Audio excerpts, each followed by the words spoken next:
Today's show is sponsored by Indie Film Hustle's Filmmaker process. We provide filmmakers with professional services to get their films or series funded, finished, and distributed.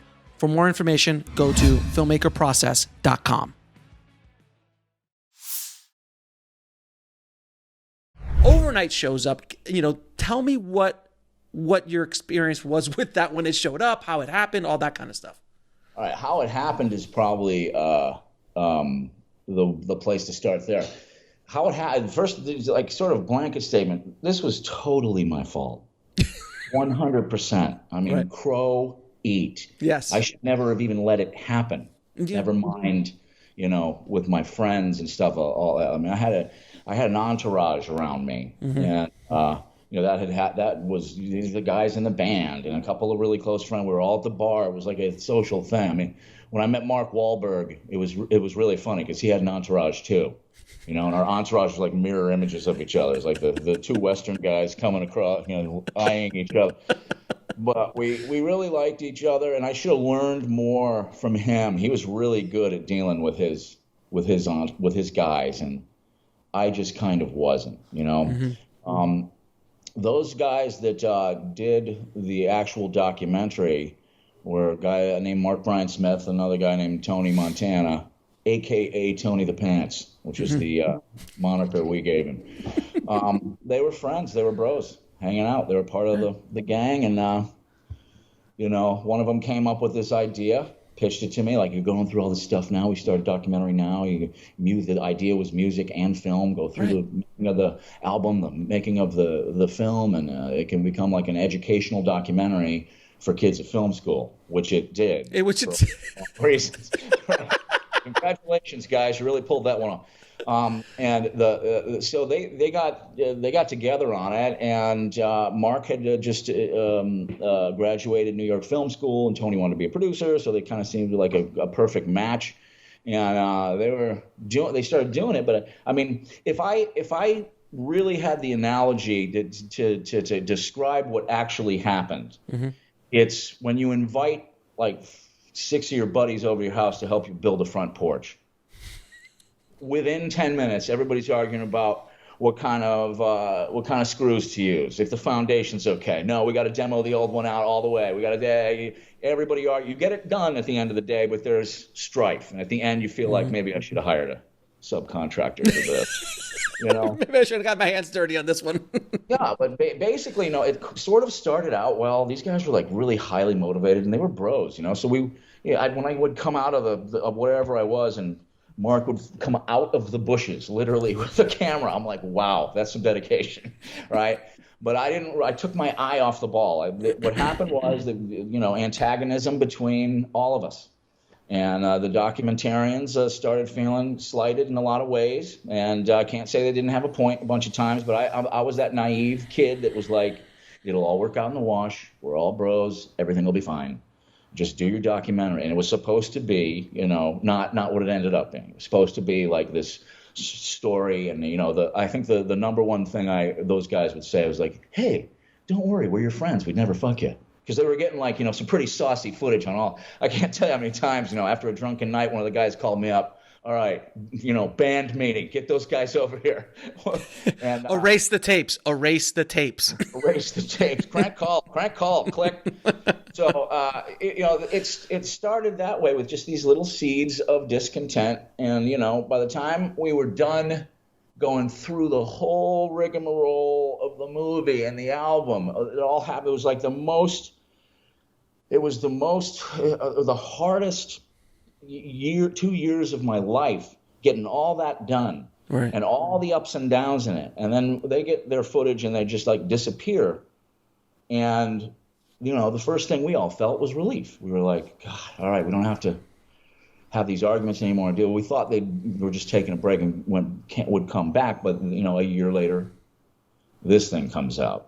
And wait, did they not tell you anything that was going on? They just started cutting this thing, and they just said, because you signed the release, obviously. Yeah. So they just cut it and released it without letting you know at all anything. Correct. Oh, son of a Jesus Christ, dude. Yeah. Well, that's bad. Not only is it bad form, But I mean, at least I would, if you're gonna, and I don't even, how old were they, man? Who cares? I mean, they were kids too. They were all kids, man. We're all. The real tragedy there is that they had it. They had the film they told me they were going to make. They had 400 hours, I think, of real depth, straight immediately when things happen behind the scenes. They had a deeper behind the scenes than I could ever imagine. Me and the guys gave them all the access in the world. Even when we were doing movies and albums, we told everybody around, we'd hold them up. These guys are doing it. Please help them. So they have the day-to-day true story of what really happened there, and the in my opinion triumphant story that it is. Boondock Saints ended up doing something and being something to a lot of people, and meaning to a lot of people, and it came out of all that turmoil. And that documentary, I mean, can you imagine if the fans could get a hold of something like that? That wasn't a smeary thing, but like, this is what happened. This is how we actually got there. I can't tell you how many people have done two things that really I find it jarring.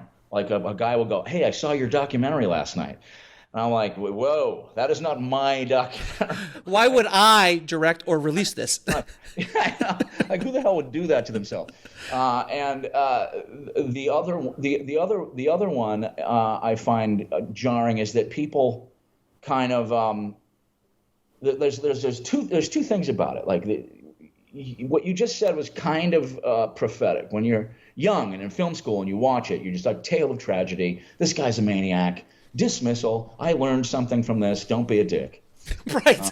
It's exactly what I said. Watch it when you're your age and you go, editing. There's a lot of, so there is even though 100% my fault, should have never let it happen. Right. If I should have deigned to control it better. Yes, there is that aspect to it. There is an aspect to it where there was some very loosely edited scenes to make points that didn't really happen that way. Right. And the thing that's sad about it is, I think you're right. If they have 400 hours of footage of this entire experience from the beginning up to the beginning and the end, you know what? Part of that journey is probably a little messy. Probably a little egocentric. We lost our heads a little bit. Hey, man, any of us would. But it would have been actually a really just a better documentary if you would have gone back at the redemption phase. Where like, you know what? I've learned something and I'm going to fight and I'm going to keep going and I'm going to get Boondocks done. And it gets done. That's one of the things that, was kind of a necessity to me, because we never had me and the guys that all signed off on this to the filmmakers who were just frankly our friends. The whole thing was, we didn't hold back. We gave them, part of the rub was we were giving them some pretty saucy footage. We were letting them open their cameras up wide on some things that most people wouldn't, that could risk making me or all of us look bad. And we started getting concerned in that way.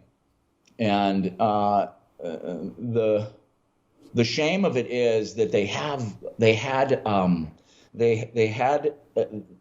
people that were willing to do that. Give them the real story. All you got to do is protect this a little bit and tell the real story. Right. Don't embarrass people unnecessarily. Don't attack them. Don't just tell the damn story.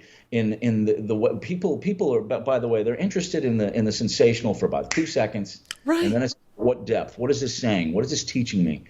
And that story, I think, is probably still out there somewhere in 400 hours of footage in a dark, film storage place, and it's a shame. Have you ever talked to them again after that, or no? The day they walked out of my life and went to this thing, I have heard no hide nor hair, have seen them, talked to them, nothing. Wow, that's took 20 years now, something like that. Something like been since then that happened. Jesus Christ, man. And that's because when I saw this, I was like, one day I would love to talk to Troy and find out what the hell happened behind the scenes, because nobody in their sane mind would allow this to happen. like you just said. Yeah, I wasn't as hard as it is to believe after watching that. I was sane. Mm-hmm. That happened in a very, the normal way. Rubs between antagonism, Oh man. Between people that are all trying to go towards the same goal. It just happens. You know, you get kind of, sometimes I'm ashamed of it. Sometimes I'm sorry about it. Sometimes I can feel a guy in a room, you know, is looking at some producer over here is looking at me, because they always come up afterwards and they're like, well, what happened there? What happened? You know, and so it's something that haunts me and hangs over me. I won't deny that. Right. But, you know, I know what happened there. It's funny, too, because I didn't watch it for a couple of years. Right when it came out, I didn't watch it.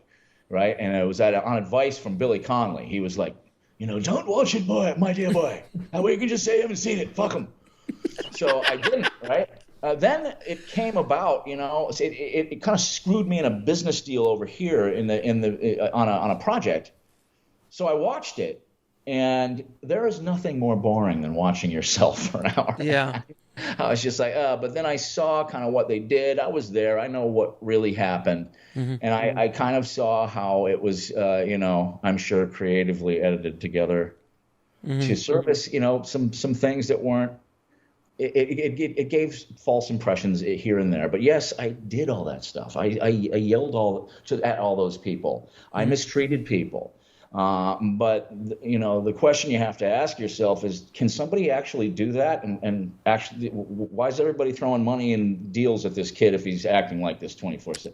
Those were the exceptions. Those moments were the exceptions. I always smoothed things out, deepened my relationships, and I was able to get this done on my terms, my very first one, you know, and that's the story, really. And, yeah, they're never going to see that, I guess. So, I mean, that would be amazing if one day, you know, these guys, maybe they'll watch this and they'll go, look, man, let's try to do a real version of this. I don't know. I doubt that that'll ever happen. That's a magical world thinking. But, but like, you know, wouldn't that be amazing if you're like, look, dude, I'll give you the 400 hours, Troy. You do whatever you want with it and cut your own documentary. That would be amazing. I got to be honest with you. Then you go to the other side. We're back to editing. Mm-hmm. I can't edit together truthfully my own story. No, you have to hire somebody. The thing that makes me look bad, I just like hire you. I'd be like, Alex, you got to fucking do this for me. You'd be like, 400 hours of footage? I got my own shit going, bro. I'm not doing this. And I'll be like, I need somebody that's not me that I trust to do this. Please, yeah. Let's go. Well, you, me, and Joe will get together. Joe, look, you're so hard, dude. So we'll all sit together. We'll get an editor to come together. We'll put all the footage together and put out the true story of the making of Boondock Saints. Finally, after 25 years. All right, so good. I'm glad that that's out of the way, and we kind of talked about Overnight, because I'm sure that's one of your favorite topics to always talk about. It's great. It's wonderful. What was really bad was like during the sequel, when we came out with the sequel when we came out with Boondock 2, that had already been an old story for like 7-8 years. It had come out, I think, 2002, 2003. We're coming out in 2009-ish, and almost every reporter, it was like they just Googled, okay, who's this a-hole? Oh, and they asked me questions about it. And Norm and Sean would have to, they were put in the position of having to defend their friend and director. And I was super pissed off about that. Yeah, of course. A little embarrassed. But, you know, it also shows you when you got friends, when you have friends in this business, because even now today, you know, there are these pockets of producers at big companies and people in the business that are pretty big fans of mine, regardless of all that. Yes, there are those that have bought in like, oh, that guy, no way. Mm-hmm. But I have my fans, you know, and all in, it's been a really positive thing. And I'm sort of glad. I mean, you learn from your mistakes more, don't you? I mean, Preach. I learned so many lessons about all that, especially in having to think about it and being confronted with it and having it haunt me over the years in this business and cost me.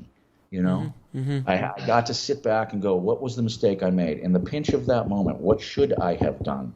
I was feeling this way. Why? I need to be feeling this way and move forward, you know? So I learned a hell of a lot. I really wouldn't change a thing. You know, at the end of the day, I have had the wildest ride. And yeah, maybe I have that reputation of, you know, the shining new talent that was in, and then bam, you know, he's a maniac. But I think I've gotten a hell of an education in this business because of all that, you know. And then some. So the and look, man, again, any of us put in that situation at that age, look, and this is pre-social media, bro. Can you imagine if there was Facebook and Twitter during that time? It would have been. I don't want anything that I was doing at that age out. I was probably a dick. I know there was relationships that were destroyed because of working on projects together, and egos got involved and never spoke to them again. This happens. This is the business we're in. It is an ego-driven, a lot of times, ego-driven, especially when you're young. Especially when you're coming up, the ego is so powerful and so big. And I've talked to some really big guys in the business, and I realize the bigger they are, the egos seem to be more controlled, they're more comfortable in their own skin. It's the new guys or the people who don't have experience in the battlefield that has that, because like just talking to you here, man, you're much calmer than you were when you were 25. I'll tell you a fun little secret. Almost all of my friends got so pissed. The people that were there with me and the people that loved me, my real friends, both in the business and just regular life. Sure. There have been times with all of them. This moment has occurred. We got to speak out against this goddamn documentary. It's like if people really got to know you and who you were, they wouldn't be. They'd be saying it's a big pile of shit. Yeah. And that's happened so many times, and I've had to kind of talk them back from the ledge. Like I did this. This is my fault.